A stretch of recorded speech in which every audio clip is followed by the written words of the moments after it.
Assalamualaikum warahmatullahi wabarakatuh. Di sini saya dan teman-teman saya akan mempresentasikan materi yang berjudul Perikanan Dunia dan Perubahan Iklim. Sebelumnya, saya akan memperkenalkan anggota kelompok saya terlebih dahulu. Yang pertama, Lisa Sarina. Saya sendiri Endang Sukmawati, Nirma, dan Erda Dermawan Santi. Oke, materi pertama akan saya sampaikan. Sejarah terjadinya persetujuan perikanan. Sebagian besar perselisihan mengenai perikanan dimulai pada abad ke-17. Salah satu perselisihan yang tertua adalah ketika Inggris secara sepihak membatasi penangkapan hiring oleh para nelayan Belanda di sepanjang pantai Scotland dan England. Contoh lain mengenai pertentangan hak penangkapan ikan di perairan pantai adalah antara Jepang dan Rusia. Sesudah perang Jepang-Rusia usai, dengan kemenangan di pihak Jepang, sebagai hasil dari salah satu perundingan, Rusia mengakui hak Jepang untuk menangkap ikan di perairan teritorial Rusia. Dari contoh tersebut, jelas bahwa persetujuan tersebut sama sekali tidak terkait dengan persoalan konservasi. Persoalan itu hanya berdasarkan bangsa suatu negara melakukan kegiatan penangkapan ikan di perairan negara lain dengan motivasi ekonomi dan politik. Persetujuan internasional pertama dengan penekanan pada masalah konservasi ialah ketika dalam 1900-an populasi anjing laut sangat menurun. Atas praksara Amerika Serikat, lalu diadakan konferensi yang dihadiri oleh wakil-wakil dari Amerika Serikat, Inggris, Rusia, dan Jepang di Amerika. Pada tahun 1911 dihasilkan peraturan dengan tujuan melindungi anjing laut dari bahaya kepunahan. Oke, materi selanjutnya akan disampaikan oleh rekan saya Erda Dermawan Santi. Saya persilahkan. Saya Erda Dermawan Santi akan melanjutkan materi dari Endang. Kita akan membahas sedikit tentang sejarah perikanan di Indonesia. Sejarah perikanan di Indonesia dapat dibagi ke dalam dua fase, yaitu perkembangan sebelum tahun 1968 dan sesudahnya. Kegiatan sebelum 1968 adalah perikanan artisanal. Komoditi perikanan sebagian besar merupakan hasil pengolahan secara tradisional seperti dikeringkan, diasin, dan cara-cara lainnya. Kualitas hasil pengolahan juga jauh di bawah baku internasional. Kemudian, fase sesudah 1968 adalah berupa kebijaksanaan dan strategi baru untuk persiapan Pelita 1. Karakteristika utama fase ini adalah pendekatan ekonomi dan pemasaran, karena produksi perikanan tidak lepas dari aspek pemasaran dan merupakan aktivitas perdagangan. Selanjutnya, saya akan membahas negara mana saja yang menghasilkan ikan terbanyak. Apa Indonesia termasuk? Konsumsi ikan secara global terus meningkat setiap tahun. Kondisi itu membuat berbagai negara berlomba-lomba untuk mendongkrak produksi ikan, baik ikan tangkap maupun ikan budidaya.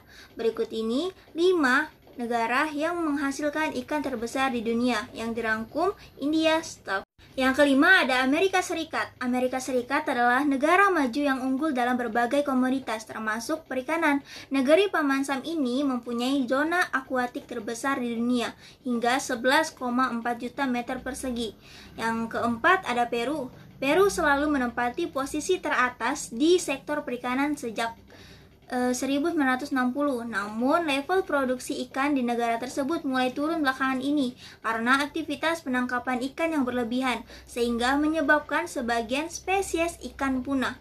Nah, yang ketiga ada Indonesia. Indonesia selama ini dikenal kaya akan ikan karena adanya segitiga terumbu karang atau coral triangle.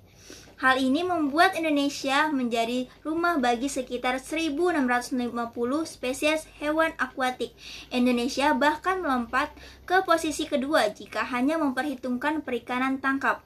Nah, yang kedua ada India. India memproduksi 6% dari total ikan secara global. Di India, praktik budidaya ikan sudah terjadi sejak abad ke-19 dan tradisi tersebut terus dijalankan. Yang pertama, ada Cina. Cina merupakan penguasa penghasil ikan terbesar di dunia. Negara panda ini meninggalkan jauh para pesaingnya, termasuk India dengan jarak 6 kali lipat lebih banyak. Oke, selanjutnya materi akan dibawa oleh saudari saya, Lisa. Assalamualaikum warahmatullahi wabarakatuh. Perkenalkan, nama saya Lisa Sarina, NPM 1940102004. Di sini saya akan menjelaskan perubahan iklim. Dampak perubahan iklim yang diakibatkan meningkatnya suhu udara di bumi tentu cukup mengkhawatirkan bagi kehidupan manusia.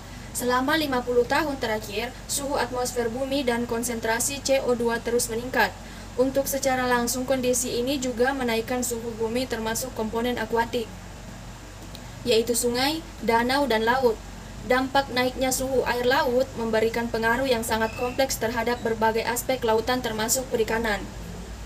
Perubahan iklim dan naiknya paras laut akan juga mempengaruhi formasi tekanan udara di atmosfer dan juga pola sirkulasi global air laut.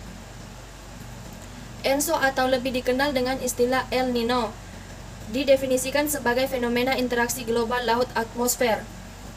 Akibat dari fenomena ini yaitu adanya fluktuasi suhu permukaan air laut di daerah tropis Samudra Pasifik bagian timur, sehingga fenomena ini juga memberikan dampak yang nyata pada iklim di belahan selatan bumi. Selanjutnya saya akan menjelaskan kondisi global perikanan tangkap. China, Peru, dan Amerika Serikat merupakan negara utama produsen perikanan. Selama 1 dekade terakhir, produksi perikanan relatif stabil, kecuali ada sedikit fluktuasi pada perikanan teri di Peru akibat dari El Nino. Variasi dalam produksi perikanan menurut jenis ikan juga menunjukkan kondisi relatif tidak bervariasi selama 10 tahun terakhir. Perikanan tangkap di perairan umum, terutama 90% aktivitasnya dilakukan di Afrika dan Asia. Produksinya cenderung meningkat secara perlahan sejak tahun 1950 dan melalui program pemacuan sumber daya ikan. Maka pada tahun 2004, produksinya perikanan perairan umum di dunia telah mencapai 9,2 juta ton. Fenomena perubahan iklim terhadap perikanan. Perubahan iklim akan sangat berpengaruh terhadap fisiologi dan tingkah laku individu, populasi maupun komunitas. Kondisi ekstrim dengan menaiknya suhu air, rendahnya konsentrasi oksigen terlarut dan pH air dapat mengakibatkan kematian pada ikan. Lingkungan dengan kondisi yang tidak optimal dapat menurunkan laju metabolisme, pertumbuhan dan kemampuan bertelur dari ikan, juga merubah metamorfosis dan mempengaruhi sistem endokrin dan pola ruaya. Beberapa dampak perubahan iklim pada perikanan telah terdeteksi pada perikanan seperti makarel dan ikan teri.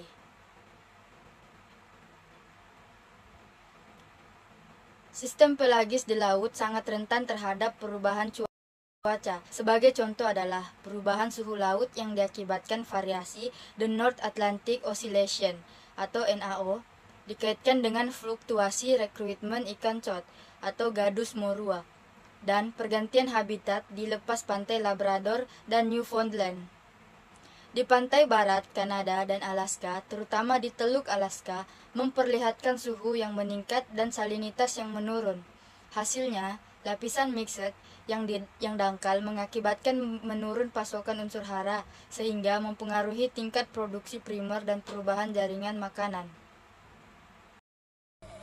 Sekian yang dapat kami sampaikan. Jika ada yang kurang jelas bisa langsung ditanyakan di kolom komentar di bawah video ini. Wassalamualaikum warahmatullahi wabarakatuh.